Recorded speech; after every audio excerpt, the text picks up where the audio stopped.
진성환의 시사야.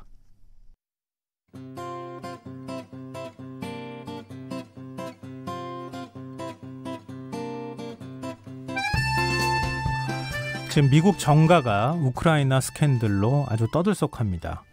트럼프 대통령이 우크라이나 대통령과 통화하는 과정에서 민주당 유력 대선 후보인 바이든 전 부통령과 그 아들에 대한 뒷조사를 요구했다는 의혹이 불거졌는데요. 이 펠로시 미 하원 의장은 탄핵 소추 조사를 시작한다, 이런 공식 발표를 하기도 했습니다. 오늘 세계 이면 시간에는 우크라이나 스캔들에 대해서 한번 얘기 나눠보도록 하겠습니다. 외신캐스터 전주현 씨 나오셨습니다. 안녕하세요. 네, 안녕하세요. 네, 우선 우크라이나 스캔들이 뭔지부터 좀 설명을 해주세요. 트럼프 대통령과 관련된 스캔들인데요. 네. 7월 25일에 젤렌스키 우크라이나 대통령이 취임한 뒤에 처음으로 양국 정상이 통화를 한 거예요. 네. 여기서 발단이 된 건데, 이 통화에서 트럼프 대통령이 민주당의 유력한 대선 주자죠, 바이든 전 부통령의 아들 헌터 바이든이 연관된 사건을 수사하라, 이렇게 압박을 했다라고 전해지고 있습니다. 만약에 이걸 수사하지 않으면 미국 의회가 승인한 우크라이나에 대한 2억 5천만 달러에 달하는 군사 원조를 철회할 것이다 라고까지 한 것으로 알려졌는데요. 네. 이게 만약 사실로 드러난다면 바이든 전 부통령의 약점을 캐기 위해서 외국 정부에 뒷조사를 부탁하면서 협박까지 했다는 얘기가 되니까 굉장히 큰 사건이 되는 셈인데요. 트럼프 대통령은 우크라이나 대통령과의 통화에서 바이든에 대해서 언급한 건 맞다. 그렇지만 나는 우크라 정부에 권유를 한 건지 압박을 한 건 아니다, 이런 입장을 밝혔습니다. 거의 진실에 근접한 얘기까지 갔다고 볼 수 있는데 네. 바이든 전 부통령 같은 경우에 지금 민주당 강력한 대선 후보잖아요. 그렇습니다. 그러니까 차기 대통령 후보가 될 수 있는 네네. 사람인데 그 사람에 대해서 이렇게 검찰 수사를 하라, 뭐 이렇게 다른 나라 외국 정상한테 이렇게 얘기를 했다는 것 자체가 좀 부적절하다, 이런 비판도 있는데 사건 내용 굉장히 복잡해요, 사실은. 그렇습니다. 전화했다는 사실 자체는 사실 그것만 가지고는 이렇게 얘기할 수 있지만 네. 이 복잡한 사연을 어떻게 설명해 주실지 제가 좀 궁금해요. 일단 바이든 전 부통령의 아들 문제에서 불거진 거니까요. 네. 아들 문제가 뭔가를 좀 살펴봐야 될 것 같은데, 헌터 바이든이 우크라이나의 정경유착 재벌 질로체프스키의 에너지 회사인 브리스마 홀딩스에 2014년부터 이사로 고용이 됐어요. 네. 그래서 매달 5만 달러, 우리 돈으로 거의 6천만 원이나 되는 거액을 받고 일을 했습니다. 근데 2016년 초에 바이든이 부통령 시절이었는데요. 네. 이 브리스마 홀딩스라는 회사를 수사하는 검찰총장을 해임하지 않으면 우크라이나에 대한 10억 달러의 대출 보증을 철회하겠다, 이렇게 압력을 넣었다는 거죠. 미국이 하는 대출 보증을. 이걸 트럼프 대통령이 이렇게 주장을 했고, 바이든도 내가 그렇게 했다, 이렇게 얘기를 한 적이 있다, 뭐 이런 얘기를 함께 했습니다. 네. 근데 실제로 이 검찰총장이 바로 의회에 의해서 해임이 됐어요. 그래서 이렇게 압력을 바이든이 가해서 해임이 된 게 아니냐 했는데, 올해 초부터 계속 거론이 되었는데 바이든이 아들 문제에 대해서 개입을 했다는 증거가 나오지 않아서 살짝 잠잠해진 분위기였습니다. 네. 그리고 바이든이 우크라이나 검찰총장 해임을 요구한 건 맞는데, 그것은 돈 세탁 또 지위 남용을 한 이 회사의 CEO에 대한 범죄 수사를 우크라이나에게 압박하기 위한 것이었다, 이런 해명도 나왔고요. 오히려 검찰총장이 뇌물을 그 회사에 요구하면서 우크라이나의 정경유착 범죄에 대해서 눈을 감았다, 그래서 해임을 요구한 것이다, 뭐 이런 얘기가 나왔습니다. 어찌 됐건 하여튼 아들이 관여된 회사에 대한 얘기를 한 건 맞잖아요. 네. 그건 사실이기 때문에 네. 이 바이든 부통령이 아무리 뭐 잘못이 없다라고 가정을 해도 이해관계가 상충할 여지가 있다, 이런 비판은 좀 많이 받았었습니다. 근데 이것도 역시 또 마찬가지예요. 네. 왜 다른 나라 검찰총장을 해임하라 마라 얘기합니까? 그 뒤에 정치적 배경이 있는 거잖아요. 그래서 사실은. 아무튼 바이든은 나만 그런 게 아니고 EU의 차원에서도 같이 조사를 요구했고 해임을 요구했다, 이제 이런 얘기를 그냥은 아니고 해명 차원에서 내놓고 있는데요. 그 젤렌스키와의 통화가 있은 2주 뒤에 내부 고발이 있어서 정보당국의 감사관이 국가정보국 국장 대행에게 이거는 굉장히 긴급한 사안이다, 이렇게 통지를 했어요. 근데 네. 국가정보국 국장 대행이 긴급한 사안은 아니다, 그래서 의회에 통보를 하지 않았거든요. 그러니까 감사관 쪽이 의회에 내부 고발이 있었습니다라는 걸 알려서 이번에 스캔들이 본격적으로 불거지게 됐습니다. 우리 이제 닉슨 대통령이 네. 하야를 할 수밖에 워터게이트. 없었던 거. 네, 네. 워터게이트도 딥스로트라고 해서 네네. CIA 부국장이었나요? 국장이었나요? 내부 고발. 네. 내부 고발 해준 거잖아요. 그렇죠. 이번도 그럼 비슷한 건가요? 그렇습니다. CIA 직원이 이렇게 내부 고발을 한 것으로 알려졌는데요.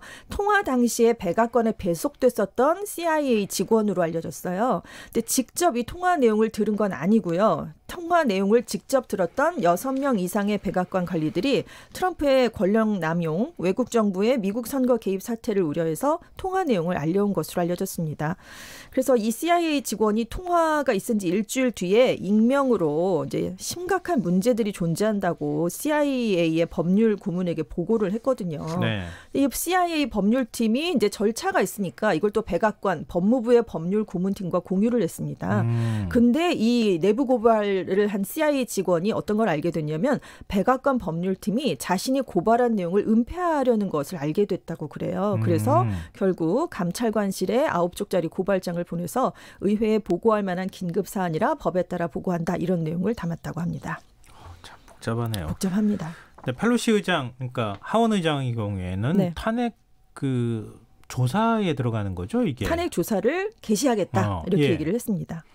근데 이렇게 이전에는 사실 민주당 입장에서 우리나라도 마찬가지지만 탄핵 언급하는 거는 자칫하면 역풍 맞잖아요. 그렇습니다. 근데 그동안에 약간 부정적인 입장이었는데 이렇게 태도를 확 바꾼 이유가 뭐죠? 사실 러시아 스캔들 때문에 트럼프 대통령이 취임하자마자 탄핵해야 된다는 논란이 민주당에서는 의견이 많았잖아요. 네. 근데 펠로시 의장이 계속 그걸 눌러왔거든요. 말씀하신 것처럼 역풍이 분다. 확실한 증거가 없는데 추진을 하면 그렇다 이러면서 막아왔는데요.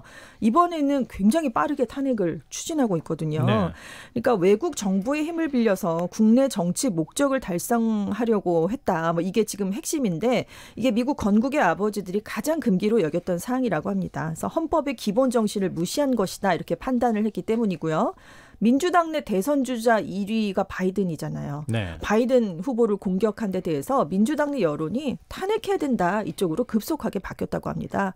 그리고 바이든, 워런, 샌더스 이렇게 대선 주자 빅3가 펠로시 의장에게 결단을 내려라 이렇게 촉구를 했거든요. 그래서 통화 기록 증거까지 나오니까 지금 펠로시 의장이 32년 정치 인생 최후의 승부수를 던졌다. 뭐 이런 얘기가 나오고 있어요. 그것도 만약에 진짜 뭐가 안 나왔을 경우에는 본인이 책임져야 되는 그렇습니다. 문제가 될 수 굉장히 있으니까. 큰 타격을 받을 수 있죠. 근데 지금 러시아 스캔들하고 비교했을 때 우크라이나 스캔들이 훨씬 더 심각하다 이런 얘기가 나와요. 그렇습니다. 왜냐하면 러시아 스캔들에서는 트럼프 캠프가 주인공이었거든요. 네. 그리고 트럼프 대통령은 조연에 불과했습니다. 근데 이번에 우크라이나 게이트는 트럼프 대통령 본인이 중심 인물이 돼버렸잖아요. 그래서 지금 사실 트럼프 대통령은 러시아 스캔들도 말이 많았는데 뭐 별 성과 없이 그냥 흐지부지 됐지 않는가. 그래서 우크라 스캔들도 그러겠지라고 판단을 한 것 같다라고 지금 외교 전문 매체 포린폴리시가 분석을 했는데 이건 잘못된 계산이다. 이렇게 얘기를 했습니다. 왜냐하면 자기가 주인공이니까요. 그만큼 그렇죠. 타격은 아주 직접적으로 받을 수밖에 없죠. 뭐 예를 들면 러시아 스캔들은 캠프의 관계자들이 러시아 쪽 사람들하고 접촉을 했다. 이런 건데 이거 같은 경우에는 트럼프 대통령이 외국 정상과 직접 통화하면서 압력을 넣었다. 그렇습니다. 그러니까 상황이 좀 다른 건데 미국 여론은 어떻습니까? 지금 여론이 그 2,000여 명을 대상으로 CBS 방송이 29일에 물어봤어요. 탄핵 조사를 개시하겠다. 그 이후에 이제 실시된 여론조사인데요. 찬성한다. 트럼프 대통령에 대한 탄핵 조사를 찬성한다는 답이 55%. 우크라이나에 대한 트럼프 대통령의 행동은 불법이었다라는 응답이 41%로 나타났습니다. 적절하진 않지만 합법. 이거는 31%, 적절하다는 평가는 28%로 나타났는데요. 그러니까 좀 부정적인 답변이 훨씬 많게 나온 거잖아요. 그래도 트럼프 대통령이 실제로 탄핵돼야 되는가 이걸 물어봤더니 찬성 42%, 반대 36%, 답하기 이르다 22%에서 좀 신중한 반응을 보이는 것으로 나타났습니다. 당연한 얘기지만 지지하는 정당별로 좀 달랐는데요. 민주당 지지자는 75%가 탄핵당해야 된다라고 답을 했지만 공화당 지지자는 70%가 그렇지 않다. 이렇게 답한 것으로 나타났어요. 근데 이제 문제는 이제 앞서서 이런 여론조사가 있기 전에 정치 전문 매체 더 힐이 여론조사를 했었던 때가 있었거든요. 근데 탄핵 조사에 대한 지지가 47%, 또 폴리티코의 조사에서는 찬반 43%로 같았는데 며칠 사이에 탄핵 조사에 대한 지지율이 조금 더 높아졌습니다. 그래서 민주당이 조금 힘을 얻어서 속전속결로 좀 끝내겠다. 뭐 이런 얘기까지 나오고 있어요. 과거 미국 전례를 보면 대통령 탄핵 추진 문제하고 국민 여론조사의 결과, 그러니까 네. 국민 여론의 흐름과는 어떤 관계가 있는 거였었죠? 좀 큰 관계가 있는 것으로 나타났는데요. 닉슨 전 대통령 당시에 이제 탄핵 찬성 여론이 절차 초기에는 19%였습니다. 근데 이게 꾸준히 올라서 38%로 다음에 올라갔다가 자진 사임하기 직전에는 57%가 돼버렸어요. 네. 근데 반면에 이제 르윈스키 스캔들 때문에 탄핵 심판을 받았던 빌 클린턴 전 대통령은 탄핵 찬성 여론이 시작이나 끝이나 별로 차이가 없었습니다. 거의 똑같은 것으로 나타났어요. 근데 미국인 다수가 클린턴의 행동은 잘못됐다 이렇게 생각은 하지만 네. 그래도 탄핵해야 할 정도는 그 정도까지는 아니다. 이런 생각을 처음부터 끝까지 계속 가졌다는 것으로 나타났는데요. 지금 트럼프 탄핵에 대해서는 살짝 양분돼 있는 상황이거든요. 그러니까 지금 민주당이 얼마나 이 대중들의 마음을 바꿀 수 있을 것인가. 이게 조사 결과로요. 네. 그래서 지금 전문가들이 그 점을 잘 지켜봐야 된다. 이런 얘기가 나오고 있습니다. 우리는 탄핵을 겪었잖아요. 아, 우리나라에서. 그렇죠. 네. 3년 뭐 정확하게는 2년 전에 겪었기 때문에 우리나라 탄핵 절차는 이제 우리가 너무 잘 알고 있는데 네. 미국 같은 경우에는 좀 우리하고 다르죠. 그렇습니다. 크게 하원의 탄핵 조사 다음에 탄핵안이 하원 본회의에 제출이 돼서 하원이 과반 찬성하면 상원으로 넘어가게 되는데요. 상원에서 탄핵 심판이 이루어지게 됩니다. 그러니까 하원이 기소 여부를 결정하고요. 상원이 재판을 진행하는 구조인데요. 연방 대법원장이 재판장 역할을 하게 되고 상원의원 100명이 배심원, 탄핵안을 가결한 민주당 하원 의원들이 검사 역할을 하게 됩니다. 이제 상원으로 넘어가서 상원 의원의 3분의 2가 찬성을 하게 되면 대통령이 즉시 면직이 돼요. 그래서 펜스 부통령이 대통령직을 승계하게 됩니다. 근데 우리나라는 이제 헌법재판소라는 기구가 있으니까 네네. 거기서 판단하는데 미국에서는 그런 기구가 없으니까 네. 상원에서 탄핵 여부를 최종 판단하게 된다 이런 그렇습니다. 건데요. 근데 탄핵이 실제로 이루어질 가능성, 상원에서 동의할 가능성이 어느 정도 됩니까? 지금 상원이 100석인데 53석이 공화당이 차지하고 있거든요. 네. 그러니까 다수당이 공화당이기 때문에 지금 가결될 가능성이 그렇게 높진 않다. 많이 이탈표가 나와야 되거든요. 공화당에서. 네. 그런 얘기가 기본적으로 나오고 있고 공화당이 장악한 상원이 탄핵안을 심리하지 않고 투표로 이렇게 곧바로 기각을 하면 민주당이 사실상 대응할 카드가 없다고 합니다. 그래서 실효성 논란도 좀 있고요. 미국 헌법 2조가 대통령, 부통령 뭐 이런 공무원이 반역죄, 수뢰죄, 중범죄, 경범죄로 탄핵당할 시에 유죄 판결을 받고 면직될 수 있다. 이렇게 좀 얘기를 해놓긴 했는데 네. 어떤 중범죄와 경범죄가 탄핵 사유인지는 명확하게 적시를 안 한 거예요. 그러니까 이것도 굉장히 논란이 많이 이루어질 수 있는 사안이고요. 트럼프 대통령이 좀 여유로울 수 있는 입장인 게 지금 상원은 공화당이 장악을 하고 있고 네. 대법관이 9명인데 5명이 지금 보수 성향 대법관이거든요. 네. 트럼프가 지명을 해서. 그래서 연방 대법원이 판결을 내려도 자신에게 유리하기 때문에 어느 쪽이든 문제될 게 없다. 약간 이렇게 여유로운 태도를 보이고 있습니다. 근데 탄핵 결과까지 가는 데는 뭐 이런 이제 절차라는 게 있는 것인데 이것도 쉽지 않은 거고. 네. 근데 그 과정이 결국은 정치적 공세 뭐 이런 것들이 굉장히 좀 심하게 일어나게 되면 트럼프 대통령 입장에서는 타격을 받을 수밖에 그렇습니다. 없잖아요. 네. 그럼 대선에 영향이 있는 거 아닌가요? 그래서 민주당이 지금 사실 말씀드린 것처럼 탄핵이 될 가능성이 높지는 않잖아요. 지금 네. 사실상. 그래도 이 트럼프 대통령에게 계속 탄핵 조사를 하면서 타격을 입히면 아무튼 내년 대선에서 유리한 고지를 민주당이 점할 수 있다. 그러니까 현직 대통령의 이점을 없애버리겠다. 약간 이런 전략을 취한다는 건데요. 지금 바이든 후보가 계속해서 이제 양자 대결이 될 것이다. 이런 얘기가 나오면서 네. 트럼프 대통령이 꾸준하게 이 바이든 부통령 문제, 말씀드린 이 부자 얘기를 계속해서 거론을 해왔는데 뭐 아니다 이런 얘기로 잠잠해졌는데 이번에 또 이렇게 불거진 거잖아요. 네. 그래서 바이든 문제를 파헤치다가 오히려 우크라이나 의혹이라는 대형 악재를 만났다 이런 평가가 나오고 있는데 왜냐하면 자신에게도 지금 화살이 날라오고 있으니까요. 네. 그래서 앞으로 이게 어떻게 전개되느냐에 따라서 트럼프 대통령이든 바이든 전 부통령이든 어느 한쪽은 치명상을 입거나 아니면 둘 다 치명상을 입을 수 있다. 뭐 이런 얘기가 나오고 있습니다. 제가 볼 때는 둘 다 치명상을 입을 그렇습니다. 가능성. 특히 트럼프 대통령 강력한 지지층을 갖고 있는데 네.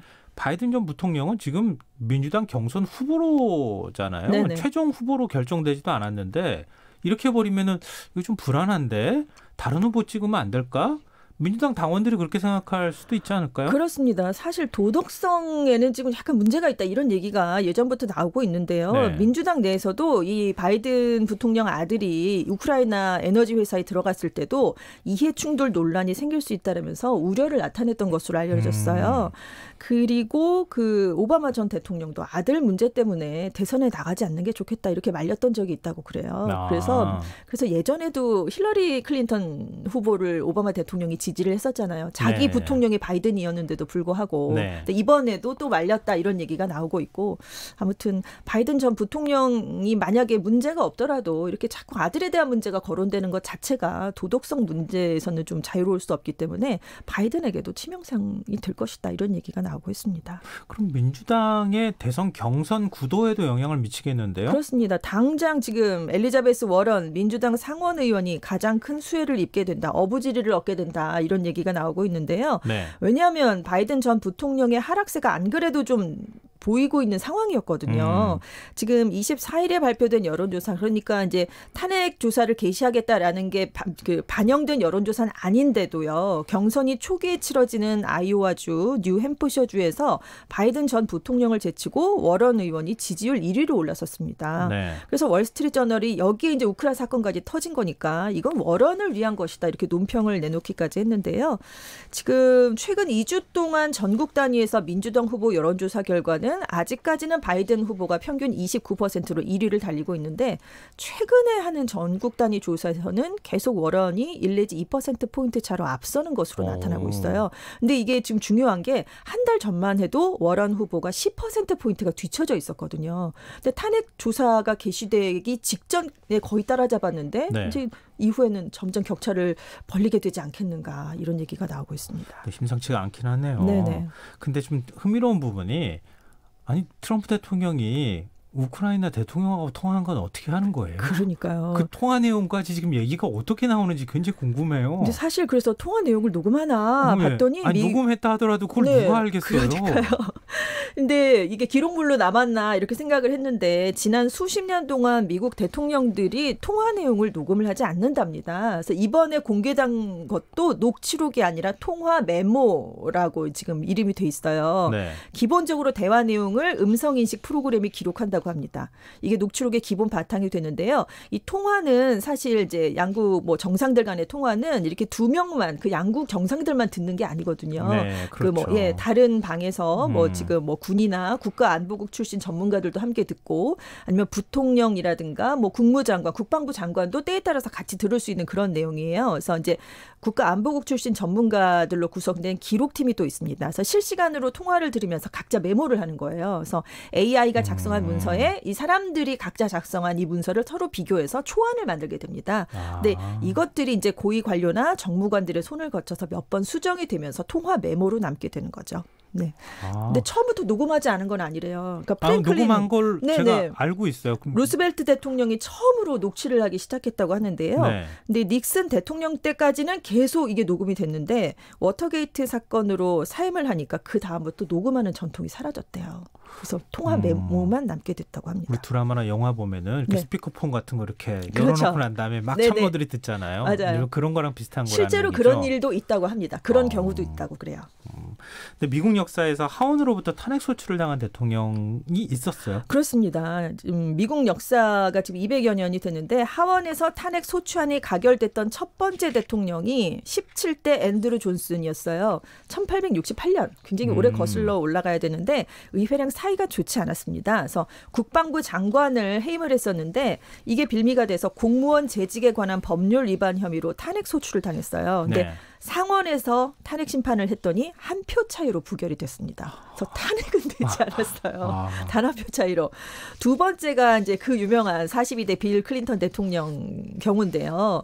뭐 성추행 의혹, 모니카 루인스키 스캔들 뭐 이런 것들이 있었잖아요. 네. 그래서 이제 탄핵 소추가 가결이 돼서 이제 정확한 혐의는 위증 사법 방해라는 그런 그 혐의를 받았는데요. 지금 1999년 2월에 탄핵안을 기각 처리를 했습니다. 상원이요. 그래서 상원이 기각하니까 하원이 또 한 번 탄핵 소추를 시도했는데 그 두 번째는 하원에서 아예 통과가 되질 못했어요. 그리고 37대 대통령 닉슨이 워터게이트 사건으로 탄핵 소추 직전까지 갔는데 이게 가결될 가능성이 높으니까 스스로 사임을 했었습니다. 근데 지금 북미회담 앞두고 있는 상황인데 그렇습니다. 영향이 있는지 여러 가지 뭐 분석이 있던데요. 네, 지금 폼페이오 장관, 펜스 부통령, 멀베이니 백악관 비서실장 대행 같은 측근들이 지금 조사 대상에 포함될 가능성이 크거든요. 그래서 만약에 폼페이오 장관이 개입한 증거가 나오면 지금 북미 대화는 폼페이오 장관이 주도하고 있잖아요. 그러니까 동력을 잃을 수 있다. 이런 우려가 나오고 있습니다. 거기까지는 좀 영향 안 미쳤으면 좋겠는데. 근데 여러 개가 걸려 있어요. 참 여러 가지 네. 걱정입니다. 자, 여기까지 듣겠습니다. 지금까지 세계의 이면 외신캐스터 전주현 씨였습니다. 고맙습니다. 네, 감사합니다. 네, 오늘 모바일 상품권 당첨자는 홈페이지 공지사항에서 확인하실 수 있도록 올려두겠습니다. 김성환의 시사야. 전 여기서 마무리하겠습니다. 지금까지 시사평론가 김성환이었습니다. 고맙습니다.